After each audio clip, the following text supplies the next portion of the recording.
Assalamualaikum warahmatullahi wabarakatuh. Selamat pagi. Yang terhormat, Ibu Friska Mevilona Yendi sebagai dosen psikologi pendidikan dan teman-teman yang berbahagia. Pada hari ini, saya, Anissa Putri, sebagai moderator akan memandu kegiatan diskusi. Topik yang akan kita bicarakan yaitu mengenai tahap-tahap perkembangan dan tugas perkembangan. Sebelum presentasi dimulai, saya akan memperkenalkan anggota kelompok saya. Yang pertama, Widyasari dengan NIM 20063026. Yang kedua, Alia Damianti dengan NIM 20231099. Selanjutnya, Muhammad Alessa Chandra dengan NIM 20063013. Dan yang terakhir, Denisa Safitri dengan NIM 20063005. Baiklah, langsung saja kita masuk ke dalam materi, tahap-tahap perkembangan dan tugas perkembangan. Dalam hal ini, kita harus memperhatikan dan memahami apa saja tahap-tahap perkembangan itu dan tugas manusia setiap periodenya beserta implementasi tugas dalam sistem pembelajaran kita. Tahap-tahap perkembangan manusia. Tahap-tahap perkembangan manusia dibagi menjadi 3 golongan. Yang pertama, tahap perkembangan berdasarkan biologis.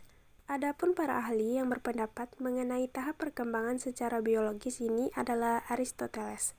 Aristoteles berpendapat bahwa perkembangan manusia itu terbagi menjadi 3 tahap. Setiap tahapnya tersebut terjadi selama 7 tahun, yang meliputi tahap pertama dimulai dari umur 0 tahun sampai 7 tahun, yakni masa anak kecil atau masa bermain. Yang kedua, dimulai dari umur 7 tahun sampai umur 14 tahun, yakni masa belajar atau masa sekolah rendah. Dan yang terakhir, dimulai dari umur 14 tahun sampai 21 tahun, yakni masa remaja atau pubertas, atau bisa disebut masa peralihan dari anak menjadi orang dewasa. Yang kedua, tahap perkembangan berdasarkan didaktis atau instruksional. Adapun ahli yang berpendapat mengenai tahap perkembangan berdasarkan didaktis atau instruksional adalah Rousseau. Menurut Rousseau, perkembangan berdasarkan didaktis atau instruksi terdapat 4 tahap diantaranya. Tahap pertama dimulai dari umur 0 tahun sampai 2 tahun disebut masa asuhan. Tahap kedua dimulai dari umur 2 tahun sampai 12 tahun disebut masa pendidikan jasmani dan latihan panca indera. Yang ketiga dimulai dari umur 12 tahun sampai dengan 15 tahun disebut pendidikan akal. Dan yang terakhir dari umur 15 tahun sampai 20 tahun disebut pendidikan watak dan pendidikan agama. Yang terakhir, tahap perkembangan berdasarkan psikologis. Perkembangan individu dapat digambarkan melewati 3 periode atau masa, yaitu A. Dimulai dari lahir sampai pada masa kegoncangan pertama, yaitu biasanya disebut masa kanak-kanak. B. Dari masa kegoncangan pertama sampai pada masa kegoncangan kedua disebut masa keserasian sekolah. C. Dari masa kegoncangan kedua sampai akhir masa remaja disebut masa kematangan. Selanjutnya akan dibacakan oleh Denisa Safitri. Tugas perkembangan pada setiap periode perkembangan. A. Tugas perkembangan masa bayi dan anak prasekolah. 1. Belajar memakan makanan padat. 2. Belajar berjalan. 3. Belajar berbicara. 4. Belajar mengendalikan pembuangan kotoran tubuh. 5. Belajar mengenal perbedaan jenis kelamin. 6. Mencapai kestabilan fisik. 7. Belajar mengenal konsep-konsep sederhana tentang kenyataan alam dan sosial. 8. Belajar membedakan baik buruk, benar salah, atau mengembangkan kata hati. Selanjutnya akan dijelaskan oleh Muhammad Ales. Baiklah, saya akan melanjutkan materi yang disampaikan oleh Denisa Fitri. B. Tugas perkembangan anak usia sekolah. 1. Belajar memperoleh keterampilan fisik untuk melakukan permainan. 2. Belajar membentuk sikap yang sehat terhadap dirinya sendiri sebagai makhluk biologis. 3. Belajar bergaul dengan teman sebaya. 4. Belajar memainkan peranan sesuai dengan jenis kelamin. 5. Belajar keterampilan dasar membaca, menulis, dan menghitung. 6. Belajar mengembangkan konsep sehari-hari. 7. Mengembangkan kata hati. 8. Belajar memperoleh kebebasan yang bersifat pribadi. 9. Mengembangkan sikap positif terhadap kelompok sosial. C. Tugas perkembangan remaja. 1. Mencapai kematangan dalam beriman dan bertakwa kepada Tuhan Yang Maha Esa. 2. Mencapai kematangan berperilaku etis. 3. Mencapai kematangan emosi. 4. Mencapai kematangan intelektual. 5. Memiliki kesadaran tanggung jawab sosial. 6. Mencapai kematangan perkembangan pribadi. 7. Mencapai kematangan hubungan dan teman sebaya.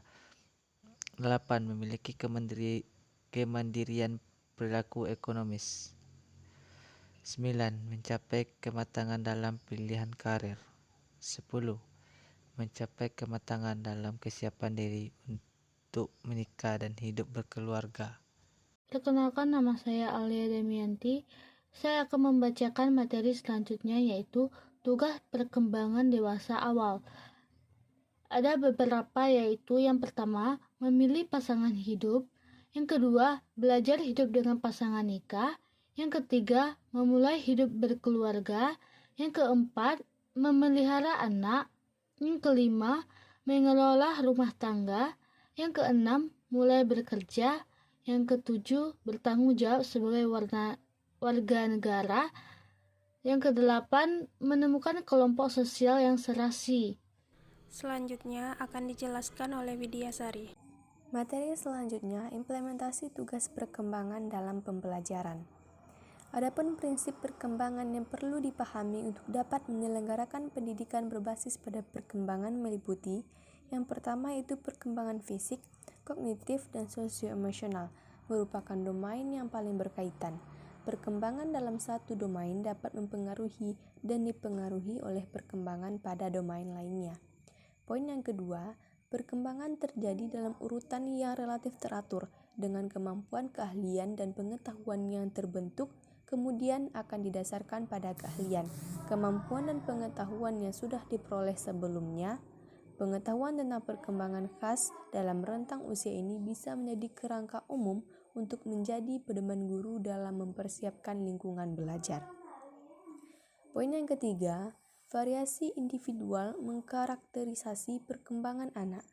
Setiap anak adalah individu yang unik dan semua punya kekuatan, kebutuhan, dan minat masing-masing. Mengenali variasi individu ini merupakan aspek utama untuk menjadi guru yang berkompeten. Poin yang keempat, perkembangan dipengaruhi oleh konteks sosial dan kultural yang beragam, sehingga guru perlu memahami bagaimana konteks sosiokultural seperti etnis, kemudian kemiskinan yang mempengaruhi perkembangan anak. Kemudian guru juga perlu mempelajari kultur mayoritas anak jika berbeda dari kulturnya sendiri. Poin yang kelima, anak-anak adalah pelajar yang aktif dan harus didorong untuk mengkonstruksi pemahaman dunia di sekitarnya. Anak-anak memberi kontribusi proses belajar mereka sendiri saat mereka berusaha untuk memberi makna atas pengalaman keseharian mereka. Poin yang keenam, perkembangan akan meningkat jika anak diberi kesempatan untuk mempraktikkan keahlian baru dan jika anak merasakan tantangan di luar kemampuan mereka saat itu. Adapun hal-hal yang perlu diperhatikan dalam proses implementasi tahapan perkembangan fisik terhadap proses pembelajaran meliputi: yang pertama, anak didik yang fisiknya kecil duduk di bangku yang paling depan. Kemudian, poin yang kedua, menempatkan anak didik yang pendengarannya kurang di bangku paling depan. Kemudian poin yang ketiga, menempatkan anak didik yang penglihatannya kurang di bangku depan. Dan yang terakhir, yang perlu diperhatikan adalah memberi perlakuan yang sama kepada semua anak didik, tidak terkecuali anak didik yang memiliki kekurangan fisik.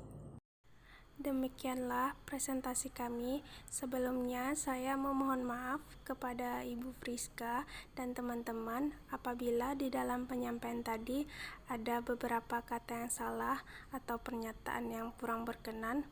Saya hanyalah manusia biasa yang tidak luput dari kesalahan. Terima kasih atas perhatiannya. Wassalamualaikum warahmatullahi wabarakatuh.